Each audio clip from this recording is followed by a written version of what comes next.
Hello, welcome back to another exciting episode of YOML, Year of Magical Learning. Today we're on book 79, and I think this one may be a little bit something you can relate, Chris. So, I'll let you talk about it. Yeah. Do you know anything about this book, by the way? I don't. We talked about it before. Yeah. So. Yeah, we did. We talked about it, but yeah, okay. So the book today is Extremely Loud and Incredibly Close by the author Jonathon Safran Foer. I think it's Foer. And this book is about, actually, they turned it into a movie, I think, with Tom Hanks, maybe in like the mid 2000s when this came out. So this was a really big hit novel. I remember seeing the previews for it. I never saw the movie, actually, but I remember seeing the previews for it. What's the name of the movie, you remember? It's called Extremely Loud and Incredibly Close. The Oh, movie really? is. Okay. So it was based off of this book, obviously. Right. And the 9/11 was still pretty raw. Mm-hmm. I don't want to see a story about a kid that lost their dad in 9/11. Like I just didn't. It didn't feel like it was something I really wanted to go. I'm not exactly sure how I even stumbled upon this book, to be honest with you. I don't know what made me want to read this one. I can't even remember the origins of how I found this, but for some weird reason I did, and here we are. But the book is about this young 9-year-old. His name is Oskar Schell, and he has embarked on an urgent secret mission that'll take him to the 5 boroughs in New York. His goal is to find this lock that matches this mysterious key that belonged to his dad, who died in the World Trade Center on September 11th. So Oscar basically goes around. He has autism, or he's on the autistic scale as well, or spectrum, or whatever you call it. He's very smart, very bright. It's hard to describe Oscar as a character, but he's very witty, smart, and bright, and determined as well. He follows the rules, but he's okay with breaking them sometimes if he can find like loopholes around it using rationality and things like that. One day he was searching, and he was just sad, searching through his dad's closet and some of his old stuff, and he found this old key, and he was like in his dad's tuxedo or whatever that he had hung over this chair in his parents' closet that he was supposed to be wearing in the next couple of days or something like that. He had never seen this before. He wondered what it went to. So he used to do all these puzzles and things and games with his dad where they would like have these kind of adventures together. So it's almost like this is an unfinished game, right? It's an unfinished game. Exactly. So this was, he thought at least maybe his dad was leaving him a clue for something, and this was like just another game that his dad wanted to, like his last game that his dad wanted to play with him. So this was like a really important thing for Oscar. He spent the whole book going around all the 5 boroughs trying to find the key, or find the lock that fit the key and solve the puzzle. But the whole entire time that he was doing this, obviously he was,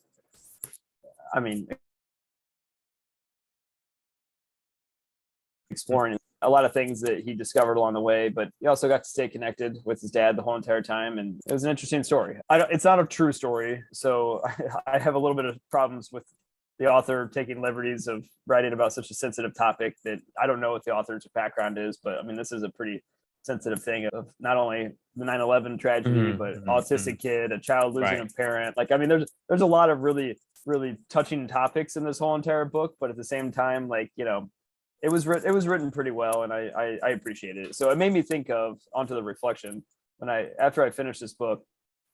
This is one of those rare fiction books that I read, I guess, in this whole entire journey. But when I finished this book, the reflection title is "The Origin of Every Epic Quest is Always Pain," and this is my thoughts, I guess. Oscar was in a ton of pain. He missed his dad incredibly. It was, I can't even imagine what it must be like to lose a parent when you're 9 years old, and such a tragedy like that.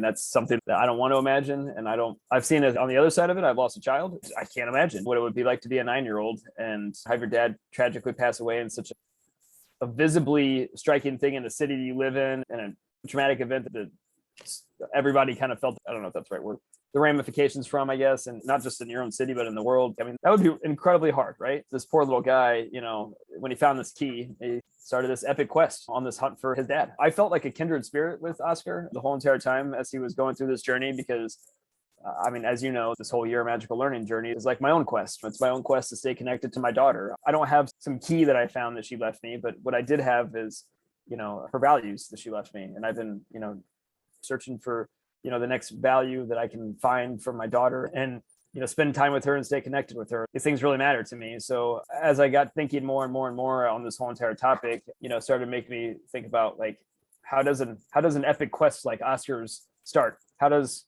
the quest that I'm on, how does these things start? And for me, I always go back to pain is the catalyst a lot of times for these epic quests that get launched in people's lives, because pain is just so powerful, and it's something that you seared into your brain. I wrote it in this reflection, like if you could distill down happiness into its purest form, into a drug or something like that, and give it to me every single day, I still don't think it would be as powerful as what I feel every single day when I wake up to go, keep going on my quest.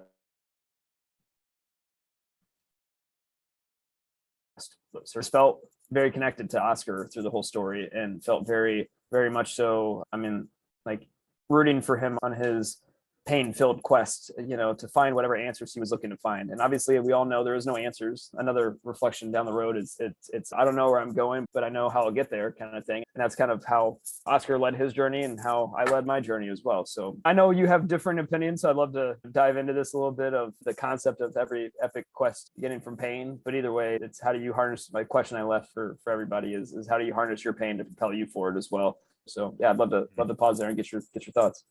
Yeah, so I think you and I have differences in terms of our perceptions on pain, but I've seen a different view of pain today. And now hearing you talking about the pain, I think for me, in a way, I agree, but I think I need to clarify what pain is. And to me, the pain that most of what you're describing, which is only now that I'm able to decipher between the two, which is the physical pain and the emotional pain, the mental pain. I think the mental pain is to me is what you're talking about. Yes. Yeah. Right. 100%, And so if you talk about mental pain, I wouldn't have any, I wouldn't have any disagreement with you on that. It's the physical pain that I say, well, you're talking about pain, right? Pain could be physical, could be mental, Sure. but I think if you only take the mental in your claim as, it helps you find purpose. It makes you be wanting to, like you said, it's much more powerful than any pill that anyone can give you. Yeah.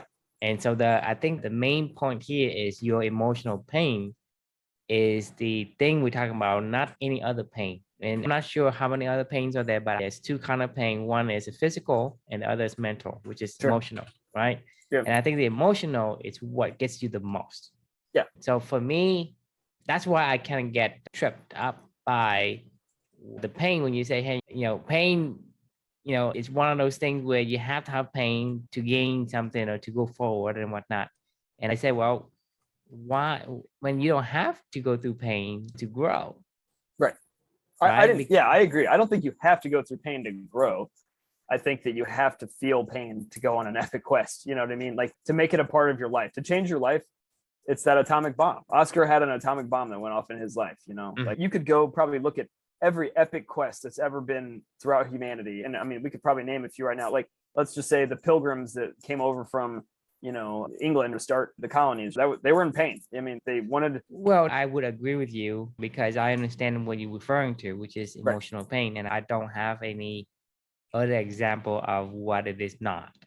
And so I would have to agree with you that, yes, I would tend to agree with you that it needs to have the pain, which is emotional pain, which is the mental anguish. And to me, mental pain is essentially having lost something that belongs to you and having need for an answer to fulfill that missing piece. Because, for example, for you, or just to stay connected, like, or just to feel like that it's still well, a part of your life, because the thing is, you would not have feel the pain if you never had Amelia. You feel so much pain because she came to you, right? She came to you for 40 days, right? And then she's missing, and that's, to me, the separations and the missing part of things that you had. It's what the mental anguish becomes so great. Something with Oskar, right? He has his dad and he has this games that he plays with his dad when he's young. And then when he's no longer there, there's a part of his life feels like it's missing something, right? And when you have something that's missing, a part of yourself, you're not yourself. And when that's the case, when you are in that state, then you are looking for an answer.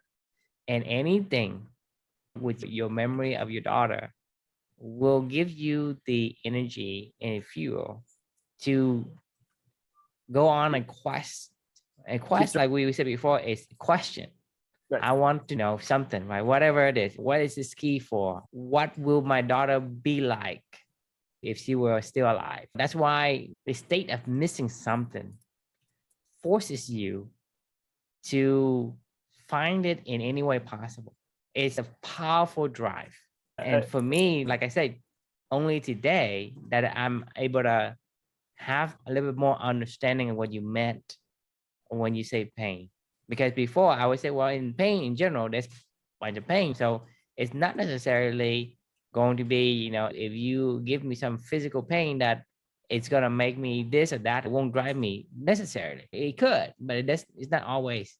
I think having a specific target on what kind of pain that is makes a lot of sense. Today, I would agree with you. I can't find any other ways to say, well, not all the cases will actually matches up.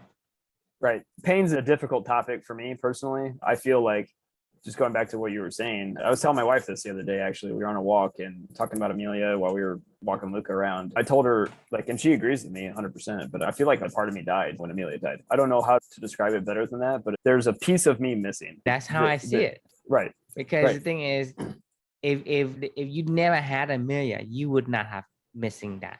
But once you had to make the connections there, you become a different person. And then when she died, it's when you're missing that part of yourself. You're no longer that person. Exactly. And so you always strive to make yourself whole again.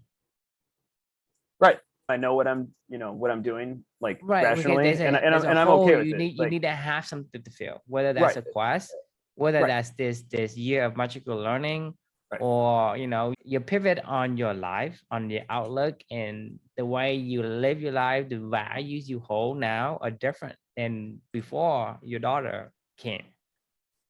100%. So I remember what we were talking about when we were on this walk. We were listening to a book recently. We always listen to an audiobook together these days when we're going on walks and stuff. We started a new book called The Anomaly. It's a fiction book that she had interest in. I was like, yeah, fine. She likes fiction. So we've been doing this fiction book together. One of the characters in this book was dying of cancer, and they were talking about treatment options. Basically, you're gonna die, And then they were talking about, well, should we go through chemo? Should we try radiation? Should we do all this? And they were talking about all the side effects. And I was telling her, like, I don't get why people do that. She was like, well, people want to fight for that last few minutes of time that they can have with people. And I go, I don't want that. Like, I get that, but I don't want the last few minutes of my time with my closest loved ones to be spent puking in a bucket and knowing that I'm going to die and trying anything and everything to, my quality of life being shit. I was like, I'd rather spend that time now, like, in doing the things that I care about with the people that I care about. And know that if that ever happens to me, that I feel okay with that. That's the paradigm shift that Amelia put me into, is like, I'm not afraid. If somebody told me tomorrow that I had terminal cancer, I'd be like, well, that, it is what it is. I'm happy with my life right now. It's like, it goes back to like Tuesdays with Maury, right? Like, the perfect day is ordinary. And he discovered this stuff when he was diagnosed with ALS, and he was reflecting back on his life. And he's like, if I could do anything, I would do the stuff that I've always done, which is, I feel happy doing this stuff with the people that I love to do it. I feel fulfilled, and I'm okay with that. I'm okay with what happens. We all die. This is not the perspective that I would have had before. Before Amelia. I mean, I would have been terrified if I would have been diagnosed with cancer and terminal cancer and been like, yeah, I'm going to fight, like, it's a fine line, right? I talk a lot about enduring. We talk about a lot of enduring and fighting and never quitting and all that other stuff, right? Like, when shit gets thrown in your face and you can survive and overcome, you fight. Like Amelia, she fought for every single breath that she had in this world. And I will never not fight for the chance at life. But if it's not possible, I'm going to make sure that I'm fighting for the chance to be fulfilled now in my life. When I feel good, when I feel healthy, when I feel like able to do the stuff that I can do and that I want to do it, I'm going to go do that stuff. Like, that's what living is to me. Like, not, anything else. Right. Like, and I feel like if you do that, you don't have to worry about this kind of stuff going forward. I think you'll know what to do when the time comes. Right. It's almost like you rearranging your environment so that you don't feel the pain. Just because if you have terminal cancer and you say, I need to do chemo and all that, you go through all the pain and the worries of not missing out on time with your family. But if you rearrange your thinking, your mindset, it eases that pain, because you can say, well, I know that everybody's gonna die, and I'm okay with it because I can spend this time with the people I want to be with, and I'm gonna do the things that I want to do, and then worry about things that I don't have enough time to do that because I'm busy doing chemo. I'm busy trying Right. to prolong my life, right? Right. And so you going through like an anguish state, and knowing, because like you have already experienced the pain, and that pain allows you to gain a new perspective. And like I Correct. said, for me, like pain is, I'm not going to say, it doesn't propel you, it's one of the most powerful forces, but it's not the only forces. So, I mean, like I said, I can't give you other exceptions, but I think there are, there has to be other options.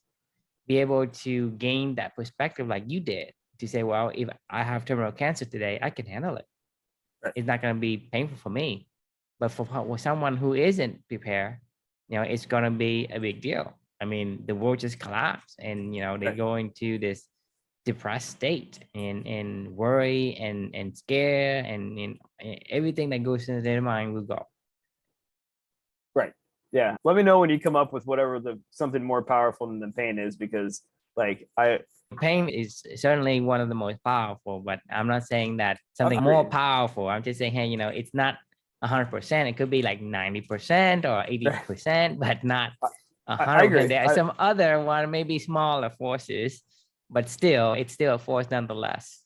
I agree. I'm not saying that it's not out there. I'm just saying, like, let me know when let me know. This Let is me know what when it's you do. all about, right? It's Right. all about trying to trying to learn, trying to understand more and more. And as we like I said, today I understand a little bit more about what you meant, right? I didn't before, because before I kind of confused all the pain together, the mental pain and the physical pain together.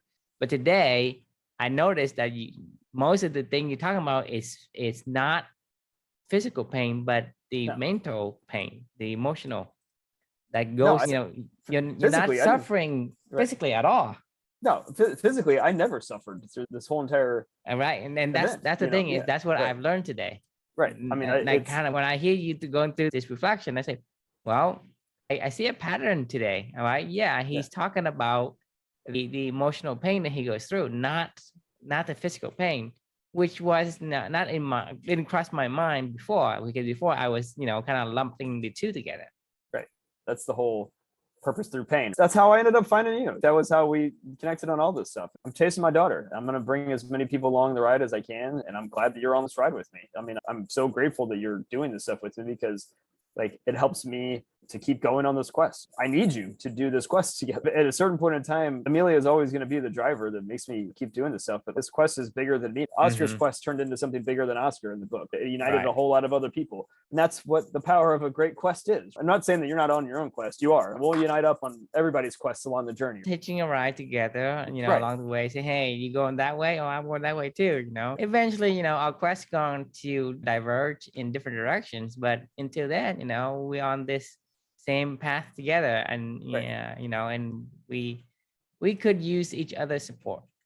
Exactly. And that's what this is all about, right? Yeah. I appreciate you listening to this one. This one was a little bit more touchy feely, I would say, than most of our topics, but all is important, and understanding this whole year of magical learning, right? So the question, any final thoughts, or do you want to finish off with the question for the audience here, and we can? Yeah, I think pain could be one of those things where it could be used for bettering yourself or make you feel worse. So you got to figure out which one you want, right? Sometimes pain could put you into a spiraling depression. Right. Is that what you want? Or you can say, hey, I'm going to use this pain to get out of it and to jettison out of whatever places you don't want to be. Just like for you, Chris, you rise from the crumbles, from the other rubbles, and then you build Amelia Tower. You build this new self, right? Or you could be some depressed person, divorced and lonely and sad. It's a choice. But when pain comes, you have a choice. You definitely to do. harness it, or to let it, run over you. So that's my final thought. Yeah. My final thought is, anybody that talks about this kind of stuff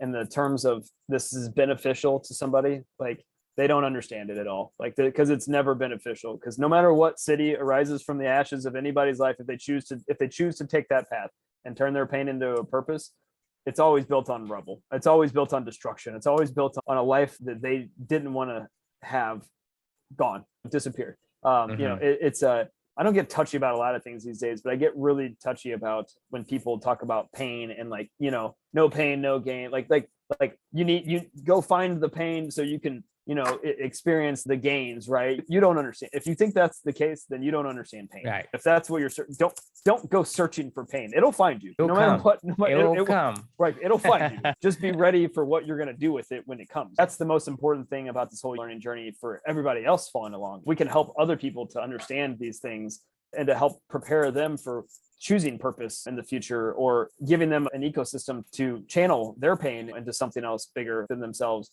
Like, that's what we want. That's what we're here for. Like, that's what this is all about. So I hope that's the case. If anybody's out there listening to this and, wants to a platform or an ecosystem or others to talk about and to channel this stuff, like, where to find us. So come find us, and we'll welcome you with open arms. But until then, leave you with the question of, how can you harness your pain to propel you forward? And if that means joining our little ragtag crew of Club Any members, then come on down, and we'll see you all tomorrow. Bye.